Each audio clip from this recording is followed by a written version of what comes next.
ETF index mutual funds నేర్చుకుని stock మార్కెట్లో రాణించాలనుకుంటున్నారా? వెంటనే ఈ నెంబర్కి కాల్ చేయండి. నమస్తే రమగారు. నమస్తే జయ. రమగారు, మనం కొన్ని పురాణ ఇతిహాసాల్లో వింటూ ఉంటాం. ఫర్ ఎగ్జాంపుల్ ప్రహ్లాదుడు ఉన్నాడు. తను భక్తితో భగవంతుని తనకి ఒక సహాయం కోసం పిలిస్తే వచ్చేశాడు. ద్రౌపది చూసాము. తర్వాత గజేంద్ర మోక్షంలో చూస్తూ ఉంటాం. అంటే భగవంతుణ్ణి మనం పిలిస్తే వచ్చేస్తాడు. వస్తాడు, పిలవకపోతే రాడు. రాడా? పిలిస్తే వస్తాడు. ఎవరు పిలిస్తే వస్తారు? ఎవరు పిలిచినా వస్తాడు జయ. పిలవడం ఎలా పిలుస్తారు అనే దాన్ని బట్టి ఉంటుంది. ఓహో, అది పాయింట్. గజేంద్ర మోక్షం తీసుకో. గజేంద్ర మోక్షంలో 1000 సంవత్సరాలు యుద్ధం చేశాడు గజేంద్రుడు. మనకు తెలుసు కదా కథ ప్రకారం. అలా ఎలా ఉంటుందని అడక్కండి, అంతే, మనకు తెలీదు. పురాణంలో చెప్పారు. పోతన గారి భాగవతంలో గజేంద్ర మోక్షం పద్యాలు ఉంటాయి. లోకంబులు, లోకేశులు, లోకస్థులు తెగిన తుది ఎక్కడ ఆలోకమైన ఒక చీకటి లోకం వెనకాల ఒక పెద్ద చీకటి, దాని వెనకాల ఒక మహాద్భుత లోకం ఉంది. అక్కడెక్కడో ఉంటావు నువ్వు వచ్చి నన్ను రక్షించు, నా వల్ల కాదు, ఇంకా ప్రాణములు ఠావులు తప్పే అంటాడు. నా ప్రాణం అయిపోయింది, మూర్ఛ వస్తోంది, నీవే తప్ప ఇతఃపరం వేరుగా మన్నింపవే, రావే వరద కావవే ఈశ్వర సంరక్షించు భద్రాత్మక. ఇంత పద్యం మొత్తం పద్యం చెప్పేసా చూడు. నేను నా వల్ల కాదు, ఇంకా నేనేం చేయలేను, నువ్వు వచ్చి నాకు సహాయం చేయాల్సిందే ఇంకా అని పిలిచాడు. అంతకుముందు 10,000 సంవత్సరాలు యుద్ధం చేశాడమ్మా. నీళ్ళల్లో ఉంటే మకరానికి బలం ఎక్కువ, ఏనుక్కి బయట బలం ఎక్కువ. నీళ్ళల్లో ఉన్నప్పుడు దాని బలం ప్రకారం అది లాగేస్తుంది. శక్తి కొలది పోరాడాడు. ఆయనతో వచ్చిన గుంపంతా పోయింది, ఆ గజేంద్రుడితో వచ్చిన గుంపంతా. ఋతువులు మారుతూనే ఉన్నాయి, యుద్ధం అవదే. శక్తి పోయాక నా వల్ల కాదు, నువ్వే రా అని పిలిస్తే అప్పుడు ఏం చేశాడు? ఈయన సిరికిని చెప్పాడు, శంఖచక్రయుగమును చేదోయి సంధింపడని పరిగెత్తాడు. భార్యకి చెప్పలేదు. శంఖం చక్రం యుద్ధం అక్కడ ఎవరినో చంపాలంటే ఆయుధాలు కావద్దు, ఒట్టి చేతులతో పరిగెత్తాడు భగవంతుడు. భగవంతుణ్ణి అలా పిలిచే ఆర్తి భక్తుడికి ఉంటే, దేవుడా నన్ను కాపాడు అంటే వస్తాడు. కాపాడు అని అడగకుండా నేనే ప్రయత్నం చేస్తే రాడు. ద్రౌపది కథలో కూడా అంతే కదా. ద్రౌపది కథ, ఆవిడ వస్త్రాపహరణం, ఆమెను రక్షించగలిగిన మహానుభావులు, మహాశక్తివంతులు, శౌర్య ప్రతాప సూర్యులు అయినటువంటి భర్తలు 5గురు కిరీటాలు తీసి పక్కన పెట్టిన ఆయుధాలు విసర్జించి కూర్చున్నారు. ఆమె మొదట భర్తల వైపే చూస్తుంది, వాళ్ళ వల్ల కాదు. అర్థమైంది ఆమెకి. అందుకని భగవంతుడిని పిలిచింది, అందుకొచ్చాడు. ఆమె అటు ఇటు పరిగెత్తి నా వస్త్రం లేదని ఒక గదో ఏదో పుచ్చుకుని చెంబు చేత విసిరేసి యుద్ధం చేస్తే యుద్ధం చేసుకుంటూ ఉండేది. పారిపోయేదేమో లేదా దొరికిపోయేదేమో. సందర్భాల్లో ఆవిడ ఏం చేసింది? భగవంతుడా నువ్వే నాకు దిక్కు, అన్యథా శరణం నాస్తి త్వమేవ శరణం మమ అంది. అందుకని శరణము ఇచ్చాడు.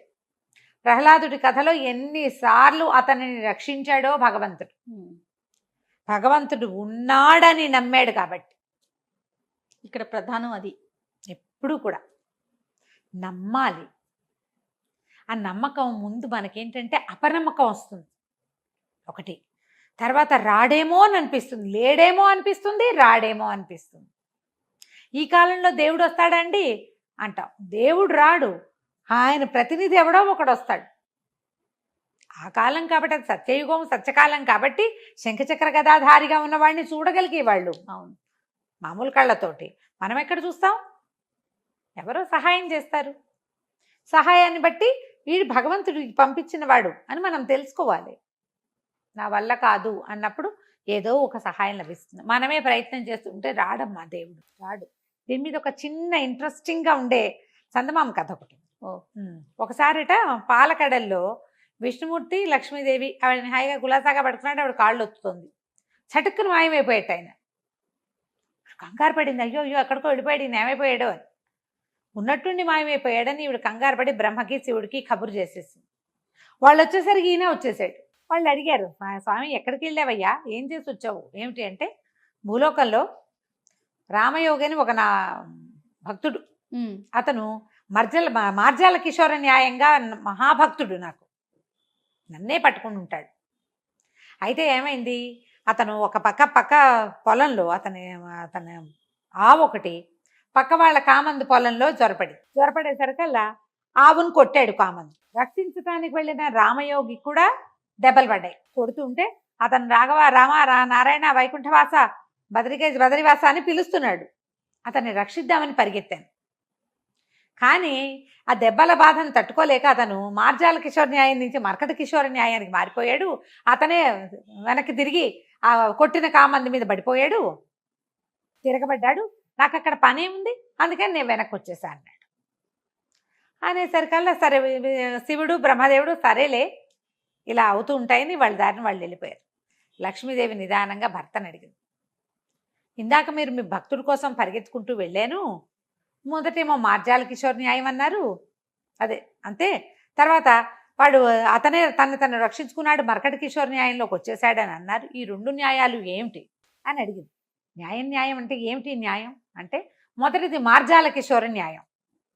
మార్జాల కిషోర్ అంటే మార్జాలం అంటే పిల్లి పిల్ల. ఆ పిల్ల వాడి వదిలేసి ఉంటుంది. పిల్లి దాన్ని ఇట్లా మెడ దగ్గర పట్టుకుని, పిల్లి పళ్ళు కూరలు ఎంత పదునుగా ఉంటాయి, అదే ఇట్లా పట్టుకుని తీసుకుపోతుంది. పిల్లికి దాని మీద స్పృహ ఉండదు. ఆ పిల్లకి తల్లి మీదే నమ్మకం. దానికి భగవంతుడే నన్ను నడిపించేవాడని నమ్మాడు రామయోగి. దెబ్బలు పడుతుంటే రామ గోవింద నరహరి వార్తేవా పురందరా అని పిలిచాడు నన్ను. నేను అక్కడి వాడిని రకమారి నా మీదే ఆశ పెట్టుకుని దెబ్బలు తింటున్నాడు. అందుకని వెళ్ళిపోయాను. నేను వచ్చి రక్షిస్తానని మార్జాల కిషోరం లాగా అమ్మే అంటుంది. అది దాన్ని కాపాడమని తల్లి పరిగెత్తుకుంటూ వచ్చి మెడపుచ్చుకుని తీసుకెళ్ళి 7 ఇళ్ళు తిప్పుతుంది. మీరు గమనించండి, పిల్లికి ఉన్న మెడ ఎంత పలచగా ఉంటుంది, దాని స్కిన్ ఎంత మృదువుగా ఉంటుందో. పిల్లి పళ్ళు కూరలు పహాపదులుగా ఉంటాయి. పళ్ళు దిక్కండా పిల్లని ఇట్ట పట్టుకెళ్తుందమ్మా, అది భలే పట్టుకుంటుంది. మార్జాల కిషోర న్యాయం అది. తర్వాత ఏమైంది, అతను ఏం చేశాడు, ఆ దెబ్బలు తాళలేక దేవుడి గోవిందనామాలు వదిలిపెట్టేసి గోవింద కేశవ మత్సూదన అండం మానేసి పంచగట్టి దెబ్బలకు దిగాడు. తను రక్షించుకునేందుకు ప్రయత్నం చేశాడు. ఇది మర్కట కిషోర న్యాయం. మర్కటం అంటే మంకీ, కోతి ఎంత పరిగెడుతుందో ఎంత ఎగురుతుందో దాని పిల్ల ఇట్లా కావలిచ్చుకుని ఉంటుంది తల్లిని. గమనించండి, ఆ పిల్లకి తల్లి మీద నమ్మకం లేదు, తన చేతుల మీదే నమ్మకం. అదే పట్టుకుంటుంది. కోతి అన్ని చెట్లు ఎక్కుతుంది, అవి ఇవి పట్టుకుంటుంది. దాని పొట్టని కరుచుకుని ఉన్న పిల్ల అస్సలు వదిలిపెట్టదు. దాన్ని ఇట్లా పీకాలి బలవంతంగా, దాని నుంచి వదిలించుకోలేదు తల్లి అసలు. దానంతటి అది వదలాలి తప్ప. అదే దాని చేతుల మీదే దానికి నమ్మకం ఉంది, తల్లిని నమ్మదు అది.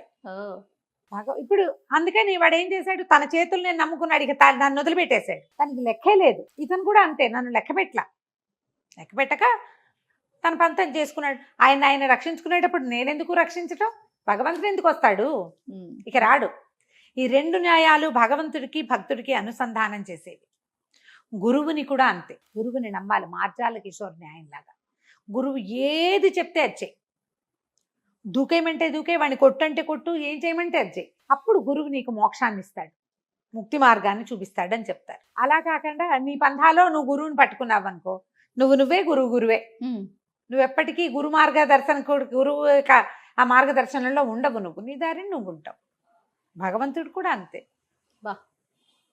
బాగా చెప్పారు కదా. మనం దేవుణ్ణి అలా నమ్మాలి.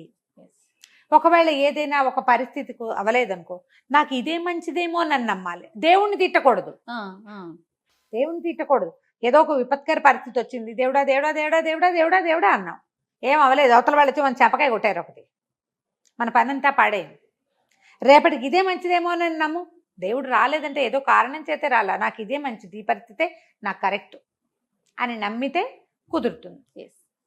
ఇలా ఆలోచిస్తే అసలు భగవంతుడికి భక్తుడికి వేరే అనుసంధానం అక్కర్లే, ఇదే అనుసంధానం. చాలా బాగుంది. నమస్తే. నమస్తే.